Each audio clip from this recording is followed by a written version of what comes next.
Jérémie 48. Touchant Moab, ainsi a dit l'Éternel des armées, le Dieu d'Israël. Malheur à Nébo, car elle est saccagée.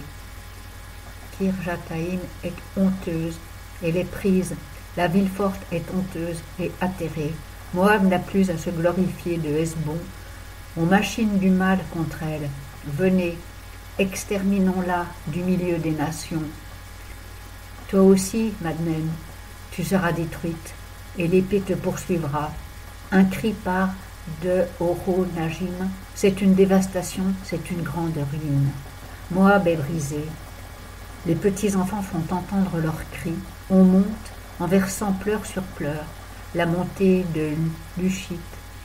Et dans la descente de Horo-Najim, on entend les cris de l'angoisse et de la détresse.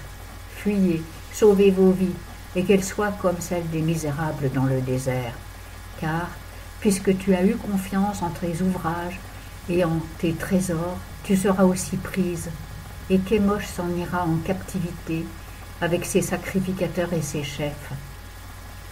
Le dévastateur entrera dans toutes les villes, et aucune ville n'échappera, la vallée périra, et la plaine sera détruite, suivant ce que l'Éternel a dit.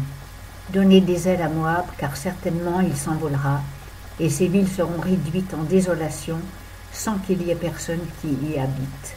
Maudit soit quiconque fera l'œuvre de l'Éternel, lâchement maudit celui qui refuse le sang à son épée. Moab était tranquille depuis sa jeunesse, il reposait sur sa lie, il ne fut pas vidé d'un vase dans un autre, il n'alla point en captivité, aussi son goût lui est resté, et son odeur ne s'est point changée.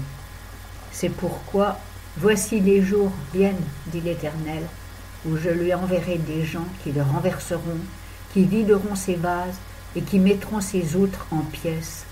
Et Moab sera honteux de Kémosh, comme la maison d'Israël a été honteuse de Béthel, qui était sa confiance. Comment diriez-vous? Nous sommes des héros, des gens vaillants pour le combat? Moab est saccagé, ses villes montent en fumée, et l'élite de ces jeunes gens descend pour être égorgée, dit le roi, dont le nom est l'Éternel des armées. La calamité de Moab est prochaine, et son mal s'avance à grands pas. Plaignez-le, vous tous qui l'entourez, et vous tous qui connaissez son nom, dites, comment ce sceptre de force a-t-il été brisé, ce bâton de majesté? Descends de ta gloire, et t'assieds sur la terre desséchée, habitante, fille de Dibon, car le dévastateur de Moab monte contre toi, il détruit tes forteresses.